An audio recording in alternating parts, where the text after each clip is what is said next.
நீங்கள் ஒரு காரியத்தை பெற்றுக்கொள்ளவில்லை என்று சொன்னால் அதை சரியாக கேட்கவில்லை. இரவும் பகலும் கேளுங்க, விடாப்பிடியா கேளுங்க. இந்த விதவையானவள் விடவே இல்லை பாருங்க, தன்னை ரொம்ப அலட்டிட்டார். அல்லேலூயா. சோந்தம் போல ஆண்டவர் அதான் சொல்ல வர்றாரு, சோர்ந்து போகாமல் ஜெபம் பண்ணுங்கள். அப்போ இவ சோர்ந்து போல. ஒரு முறை போயிருக்காங்க, 2 முறை போயிருக்காங்க, 1 மாசம் போனாங்க, வெகு நாள் போயிருக்காங்க.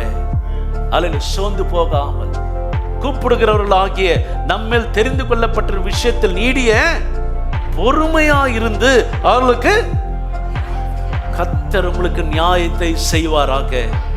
உங்க ஆபீஸ்ல அநியாயம் இருக்கலாம், உங்க கூட இருக்கவங்க உங்களுக்கு அநியாயமாய் செய்யலாம், அல்லது உங்க குடும்பத்தார் அல்லது உங்களை உற்றார் உறவினர்கள் நண்பர்கள் அநியாயமா உங்களை நடத்தப்படலாம். ஆனால் நீங்க இரவும் பகலும் தேவ சமூகத்துல போகும்போது கர்த்தர் உங்களுக்கு நியாயம் செய்வார். ஹல்லேலூயா.